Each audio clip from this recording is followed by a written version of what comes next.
Hello friends, my name is Pam Vandermeer and I am here to take you through the very exciting React Team Manual and Policies. And so first of all, I want to say thank you for being willing to serve on this team. We're really excited about this team. We've dreamed and prayed and had this vision for a team like this to be able to meet our families and their participants in a deeper way. And so because of this team, because of volunteers like you, we're able to come alongside the families and participants and encourage them and provide help and just as the team suggests, just react to the needs that they have. And so hopefully some of those needs are proactive reactions and not just responding to it. We're not just responding to a need. So thank you for your willingness to be the hands and feet of Jesus and just for your willingness to love like Jesus loved. So our reflectors, the first page is our Reflectors Ministry core values. And our mission is the same as that of Faith Church, to reach the disconnected and to grow the connected. Our vision for Reflectors is to facilitate the discipleship and belonging of people with developmental disabilities at Faith Church. And Faith Church's vision, as is ours, is to do this by transforming the world one relationship at a time. So we all know how important relationships are. And that's the way that will lead to transformation, is when we know people well. We have 3 beliefs here in the Reflectors Ministry. Genesis 1 verse 26 talks about how every human being is an image bearer of God. We're all made in God's image.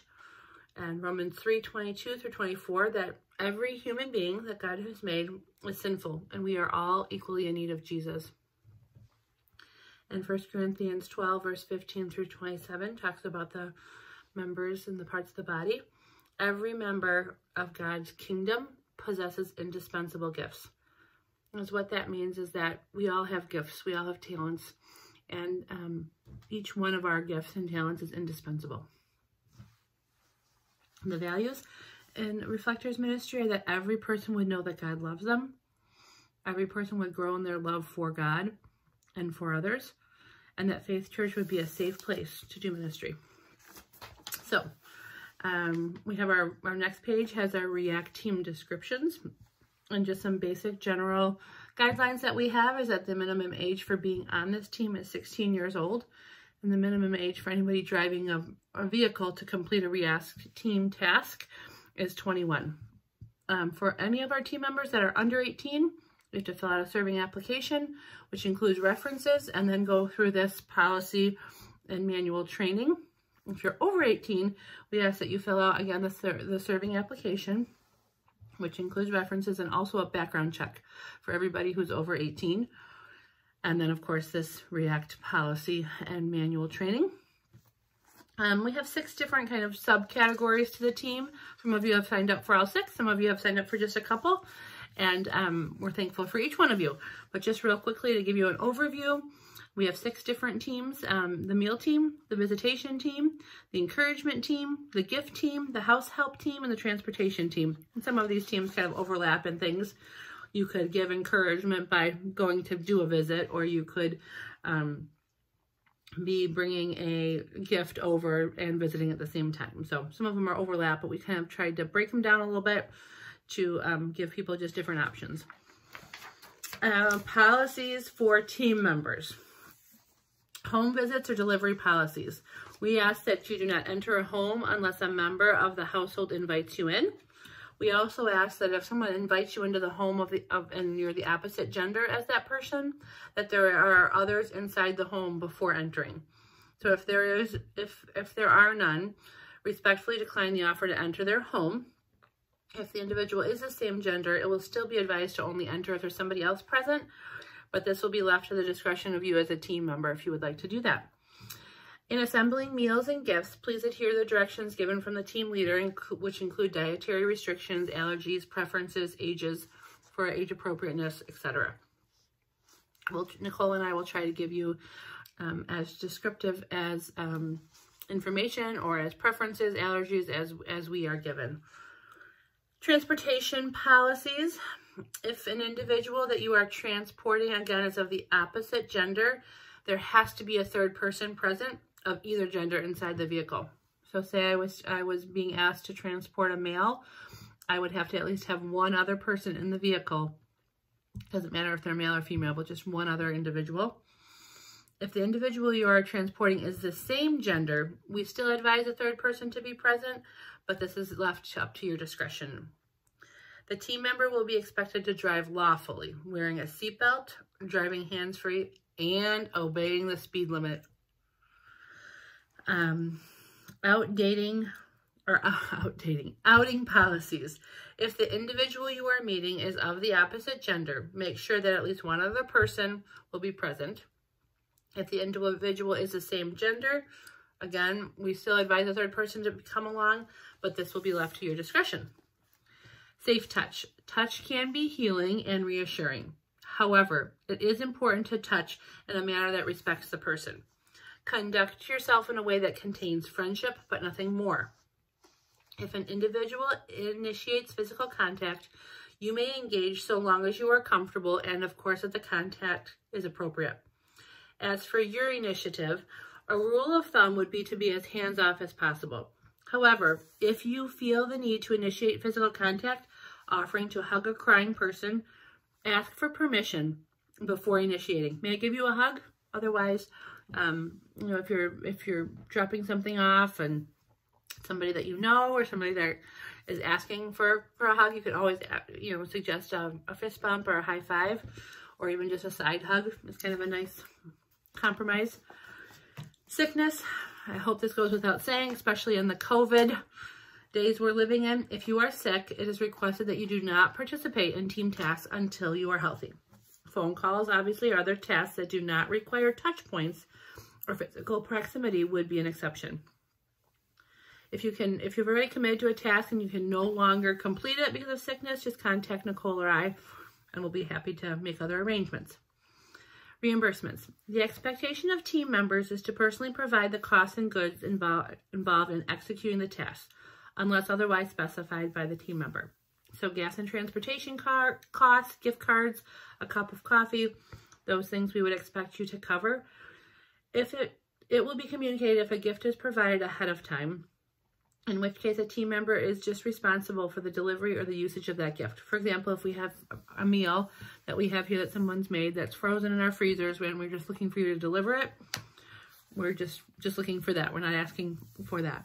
All of this being said, that if finances or if resources are something that is difficult for you to participate in this team, please contact us and we will do what we can to support you there. We can offer reimbursement ahead of time, or kind of give you a budget in which you can work with so that you can complete the task, or you can be a part of that encouragement or whatever it is that you're providing to our participants. But we just ask that you talk to us ahead of time for that and just have a conversation with us. Cell phone. The only personal contact information you are expected to share besides your first name is your cell number. Then this number will be used for team communication regarding needs that come up. And it will also be used for direct communication with the individual you are serving when necessary. All right, the next 2 pages of the manual talk about communicating with and about people with disabilities. And there's lots of just ways that you can, suggestions of ways that you can speak to somebody. One rule of thumb is that you speak in people first language. So it's not the wheelchair lady, it's the lady who uses a wheelchair. It's not the autistic child, it's the child with autism. So the person first, and then you can have their disability that describes them. Or just describe them as the person that they are, a male or a female or whatever, and you don't have to even include the disability. There is kind of a whole table here on this page of affirmative phrases versus negative phrases. Person with cerebral palsy versus CP victim. A person who has a physical disability as opposed to disabled, deformed, lame, crippled. Person who is successful. Person who is productive. The negative way to say it has overcome a disability is courageous or inspirational because of their disability. So just some suggestions and language that empowers people. Actions for people with disabilities that you can kind of add, disability etiquette we call this, is based on respect and courtesy. And so generally when a person with a disability, when you're introduced with a person with a disability, as you would anybody else, you can offer to shake hands. Obviously maybe not in this COVID season. But if you have somebody who has maybe limited hand use or who wears an artificial limb, they can still usually shake their hands, but just make the accommodation to shake if one hand isn't available, to do the other one. If you offer assistance, wait until the offer is accepted. Then listen or ask for instructions. So don't assume that somebody needs you to move their wheelchair out of the way to get into a doorway. Ask, may I help you move your chair? Can I move your chair into the doorway? And then wait for them to say, yes, I could use that help. Or maybe they'll say, no, I've got it on my own. I don't need your help. I think one of the really important actions of disability etiquette is to treat people their age. Treat adults as adults. Don't speak louder to somebody because you think they can't hear you if they haven't responded the first time. Address people with disabilities by their first names. And just don't be afraid to ask questions if you're unsure what to do. So you can say, like, I'm sorry, I didn't understand you. Can you repeat yourself? Or could you, I think you said this. That's a way to kind of repeat back what you think they were asking, just to kind of clarify that. Tips for communicating with people who are blind or visually impaired. Speak to the individual when you approach him or her. Speak clearly and state who you are. So if I would be going up to somebody who was blind, I would walk up to them and say, hi, I'm Pam. How are you today? In a normal tone of voice. So just remember to, like, if you're in a group of people, you can identify yourself and say, I'm also here with my friend Sarah, or whoever your friend's name is. Of course, never touch or distract a service dog without first asking the owner, may I pet your dog? Or may I talk to them? Or may I speak to them because they're working? Always tell the individual when you are leaving. Allow the person who is blind or has a visual impairment to hold your arm and control his or her own movements. Don't try to take their hand to move them. Let them hold on to you and kind of guide them. Be descriptive when giving verbal directions. For example, if you're approaching steps, say how many steps there are. There's 3 steps here that will need to go down together. If you're offering a seat, gently place the individual's hand on the back of the arm or the chair so this person can locate the seat or chair. How to communicate with somebody who is deaf or hard of hearing. Gain the person's attention before starting a conversation by gently tapping on their shoulder or arm or waving in the person's line of sight. Look directly at the individual, face the light, and speak clearly in a normal tone of voice, keeping your hands away from your face, because oftentimes they're trying to read your lips. Avoid smoking while talking or chewing gum. If the individual uses a sign language interpreter, speak directly to the person, not the interpreter. If you telephone an individual who is hard of hearing, let the phone ring longer than usual. Speak clearly and slowly. This is kind of a hard one for me. And be prepared to repeat the reason for the call and who you are. Communicating with individuals with mobility impairments. If it's possible, put yourself at the wheelchair user's eye level. So if you're taller like I am and you're speaking to somebody in a wheelchair, kind of squat down or rest down on one knee to get right at their eye level. Please don't lean on the person's wheelchair or any other assistive device. And don't like pat somebody on the head or on the shoulder when who is in a wheelchair. It's kind of patronizing to them. Do not assume that the wheelchair user wants to be pushed. Ask first. Offer assistance if the person appears to be having a difficult time opening the door. If you telephone the individual, allow the phone to ring longer than usual to allow for extra time for the person to reach the telephone. And then if you're communicating with somebody who has a speech impairment, if you do not understand something they're saying, again, don't pretend that you do. Ask the individual to repeat what he or she said and then repeat that back to them.